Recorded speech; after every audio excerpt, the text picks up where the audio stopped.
नमस्कार, मी पंजाब डक. आज आहे 1 ऑगस्ट 2026. आजपासून एक अंदाज देणार आहे.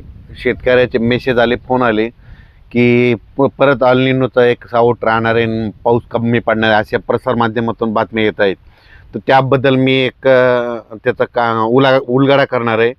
तर राज्यातल्या सर्व शेतकऱ्याला सांगू इच्छितो की राज्यामध्ये मी म्हटलं होतं ना, जूनमध्ये पाऊस कमी पडेल, जुलैमध्ये जास्त पडणार आहे, ऑगस्टला कमी राहील आणि सप्टेंबर ऑक्टोबर आता परतीचा पाऊस धुमाकूळ घालणार आहे. तर काय झालं की परत काल एक मेसेज आला की मराठवाड्यात आणि विदर्भात पाऊस जास्त पडणार आहे, काही भागात कमी पडणार आहे. तर तुम्हाला एक सांगू इच्छितो, ऑगस्ट महिन्यामध्ये आता 15 म्हणजे 13-14 ऑगस्टच्या नंतर राज्यात ऑगस्टमध्ये एक मोठा पाऊस येणार आहे, म्हणून हा अंदाज लक्षात घ्यायचा. खास करून तुम्हाला एक सांगू इच्छितो की पश्चिम महाराष्ट्रामध्ये सोलापूर जिल्हा, सांगली जिल्हा, त्याच्यानंतर धाराशिव जिल्हा, लातूर जिल्हा आणि बीड जिल्ह्याचा काही भाग आहे.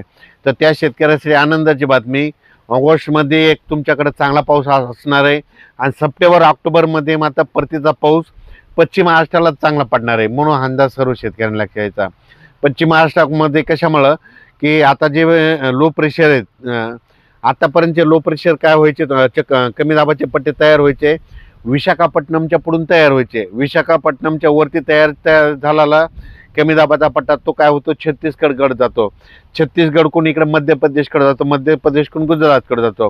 पण चेन्नई जवळपास जर झाला तर ते काय होतं, सरळ काय होतं, तेलंगणात येतो, तेलंगणातून महाराष्ट्राकडे येतो.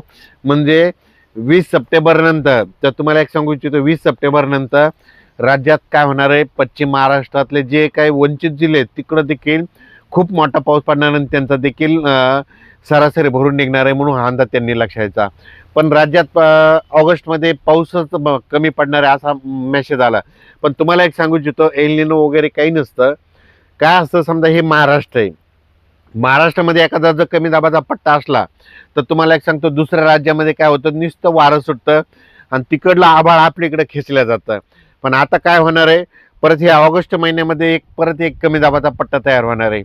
ते काय होणार आहे, तयार झाल्याच्या नंतर ते जाणार आहे छत्तीसगड, छत्तीसगडकडून मध्य प्रदेशकडे जाणार आहे, मध्य प्रदेशकडून उत्तर प्रदेशकडे जाईल आणि हरियाणाकडे जाईल.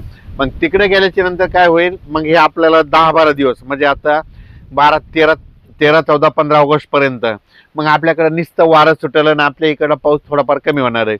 त्याच्यानंतर काय होणार, परत प्रणाली ते जोपर्यंत परत एखादं तिकडं आणखीन तयार झालं तर परत 10 दिवस पुन्हा आणखीन वाढत जातात. मग तुम्हाला एक सांगू इच्छितो, जसं आपल्या इकडं एकामागं एक जर कमी दाबाचे पट्टे आले तर आपल्याकडेच पाऊस पडतो, तसं दुसऱ्या राज्यात देखील एकामागे एक जर गेले तर मग तिकडे जास्त पडतो ना आपल्याकडे कमी पडतो, म्हणून हे लक्षात घ्यायचं. एल निनो वगैरे ह्या टायमाला काही नसतं. राहिलं प्रश्न तर तुम्हाला सांगतो, आपल्या महाराष्ट्राला 2 समुद्र आहेत, एक अरबी समुद्र आणि एक बंगालच्या खाडी समुद्र. अरबी समुद्रातून जरी पाऊस नाही पडला तर काय होतं, एक माझी सगळ्याला विनंती आहे, तुम्ही काय करा, एक तारीख लिहून ठेवा.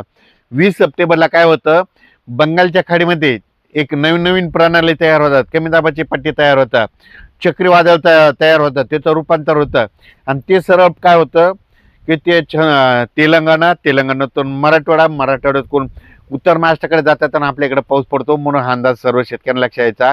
राज्यात आणखीन तुम्हाला शेतकऱ्याला सांगू इच्छितो की ऑगस्टमध्ये देखील पाऊस पडणार आहे, पण ऑगस्टमध्ये एकच पाऊस मोठा राहील. सप्टेंबर ऑक्टोबर मात्र परतीचा पाऊस मात्र राज्यात ठिकठिकाणी धुमाकूळ घालणार आहे, म्हणून हा अंदाज सर्व शेतकऱ्यांना लक्षात यायचा.